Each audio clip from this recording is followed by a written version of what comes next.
Orthodoxy is a label of a movement that basically is in response to reform. There's reform conservatism, so there's orthodoxy. Orthodoxy is new, someone would say. No, it's not.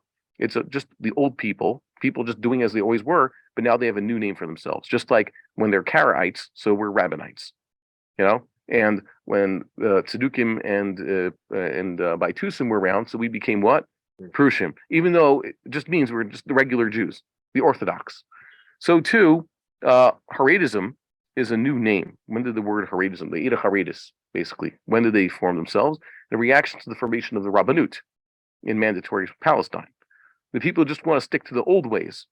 So really, there's nothing new about what they're doing. By the way, the characteristics that make people basically attracted to Haredi style of life is nothing new. That's just the Jewish tendency to want to be ultra conservative.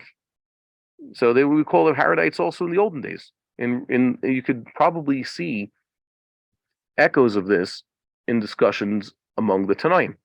There were Tanaim who nowadays you'd probably find them, I guess they would be very non-Haredi, probably very statist also. Okay, and then you have Rabbi Bar-Hayim types also, and you'd also have people who would basically what we'd call today Haredi. There's nothing new. Okay, it's just new names for the same old shtick. And by the way, that's what people get romantic about. Some people have, especially rabbi types, are romantic for what they perceive as the old way. They want to go back to the shtetl, the way it was in Europe. I know that certainly Rabbi Victor Miller, who studied in Lita in the 1930s, was very romantic for the old Litvish yeshivas and that way of life. And there are many people who also, Hasidic types, who want to go back to the way it was before World War II, Europe before World War II. And there are people who want to go back to Morocco, the Andalusian tradition, the old Sephardim, the old Iraqi tradition, the old Yemenite traditions. Rabbi Hamburger of Machon Shilo just wants to go back in time, 1,500 years, as opposed to just 200 years. Everybody gets romantic about what time they want to go back to. I remember one guy in Yeshiva wanted to announce when Rosh Chodesh is in Yiddish, because that's what they used to announce. To go back to the way it was in Yiddish. Yeah, but why stop 300 years ago? Go back 700 years ago. Go back 1,700 years ago. How far back are you going to be? So that's why I tend to like what Rabbi Bar-Hayim is doing. Why? Because he's just as romantic as anybody else, but he's not romantic for Minsk and Pinsk or Grodno and Vilna. And he's not romantic for whatever Rabbi Hamburger is looking for, Frankfurt and the rest of those places, where people were romantic for, where was the Rambam, Cordova and Salonika, or even Tzfat of the 1500s. What is he romantic for? Yeah, Jerusalem of the Second Temple. That's all. Everybody has what they're romantic for.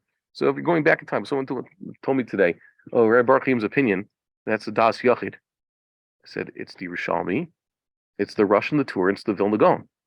I don't call that Das Yachid. I just call that there's some people who are really traditional for the old way of the way it used to be. Yeah, so you have the Rambam and the Rif and the Shulchan Aruch on the other side. That's fine. And the Mishnah Berurah doesn't take sides in this. It's just told like everybody, try to satisfy all the opinions. Let's say it's a Das Yachid, and maybe it's not consensus. It certainly was consensus once upon a time, and maybe it's on its way back. But if you have a tradition that everybody said, a straight line going through history that this opinion has existed, so this, it shows you just we're some people are more romantic for the olden days. So why do I like this? Baruch HaSofer says that there's a problem with the whole settlement of the land of Israel. It's not working right. Okay, but he told me that Haredite parties at least give their constituents what they promise. We're disappointed now that there's so-called right-wing government, the non-Haredite religious component, the Smotrich party and the Ben-Gvir party, they're not delivering on anything that, let's say, people like that would want, right? Are they building new settlements? Are they taking over the Temple Mount? Are they cracking down on Arab terror? Is anything really right-wing happening? Is anything, like I used to joke, when it hasn't happened yet. Yeah, you follow the news. Okay, whatever. We haven't seen real difference. However, the Haredite parties really deliver. Why? Because they're making certain promises. What are they promising?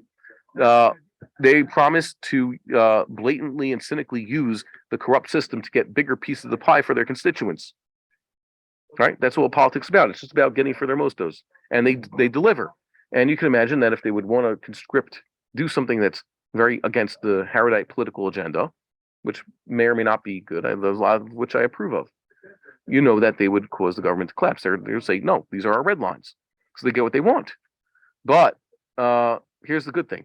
Okay, so where do I see the silver lining in all this? I'm sympathetic to living Haredite culture.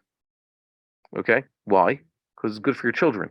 You go to a Haredite neighborhood, they won't have anything close to a house of ill repute. I'm not talking about a brothel. I'm talking about just bars, nightclubs, movie theaters.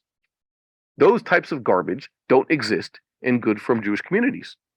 Yes, so maybe they won't observe Yom Ha'atzmaut, and maybe they're lacking secular education to the extent that perhaps it even cause economic harm.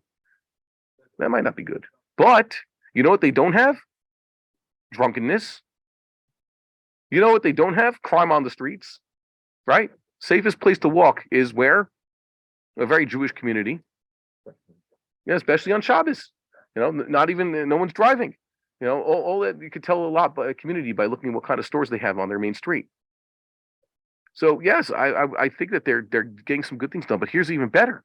Here's why it's good. Take the settlement enterprise. We have Tel Tzion next to us. One of the things that people always feared here out in, let's say, Kochav Yaakov, is that eventually the government's going to do to Kochav Yaakov what it did to Gush Katif. Another hit not kut, right? So yeah, they could just do. They decide you'll get a Sharon Yamach Shemo, and he'll come and destroy your yeshuv. You know, he'll bulldoze it and give it to your enemies.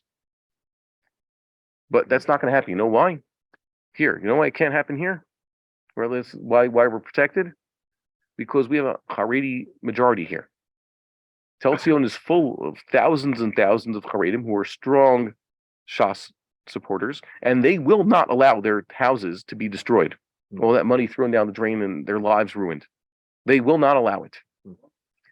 Once Yishuv Haaretz and building the settlements becomes a Haredi thing, which is becoming more and more. In the olden days, it was for knitted yarmulke, flag-waving, clean-shaven settler types who graduated from Merkaz and other places. Now it's for who? It's for Charedim. Manuel is very Haredi. Beitar is very Haredi. What's the place next to Modi'in? Yeah, and Kiryat Sefer. They have Haredi Yishuvim, and they're going to get more and more of those. Then it'll become, now the Charedim, once they readopt Yishuv Ar, it's just like Lama Dover Dome, Tcheles. Tcheles used to be the domain of certain types, but now it's catching on. I heard last week, Rav Sternbach himself is now secretly wearing Tcheles. Rabbi Mazuz is financing, he's subsidizing people getting Tcheles. It's becoming, they're just, all Haredi means is like late adopters, as we saw on the curve, the adoption curve, remember? So they're just going to catch on. Once Yishuv Haaretz becomes part of the Haredi agenda, which it is becoming, it's only in the early days, Yishuv Haaretz will really take off. Because then it'll just be part, like, this is what we do. This is Am Yisrael. When it came to keeping the Torah at the beginning, they were Bochel Mishpachosav, Moshe Rabbeinu's days. A year after Matan Torah, they were still being stubborn, so they couldn't accept the Torah. 40 years later, this is their Torah. It's already theirs, so that's it. They're going to stick to the Torah no matter what. So Haredism hadn't picked up Yishuv Haaretz just yet, but eventually they will, and then it'll be like, of course we're Yishuv Haaretz. You know, of course this is part of our agenda, and when that happens, it'll become a part of Am Yisrael's agenda for good. So too, the issue of visiting the Beis Hamikdash, everything we do with Har Bayis, that's becoming a Haredi thing, right? Once it crosses that threshold of this is what the Haredim stand for, we're going to get to building the Beis Hamikdash. That's why it's very heartening to see. You go to visit Har Bayis, there's a lot of hats there. Okay, there's a lot of guys coming from the yeshiva, like groups from the yeshivas. I was speaking to one fellow just a few weeks ago. You know, very strict Prushim, old style. You know, they're trying their best, even though they're totally Israeli, to try to look like old yeshuvniks and behave like it. Okay, they're very romantic. Like I said, everybody's romantic for what they're romantic. Their romantic golden age is 1880 in Jerusalem. Okay, fine. But they're also losing that war. They know that in their camp, there's a rabbi or two. Certainly there's a well-known Avrich. Remember, going to Har Bayis, it's not the act of someone off the derech. It's the act of the one who is most committed to study and practice.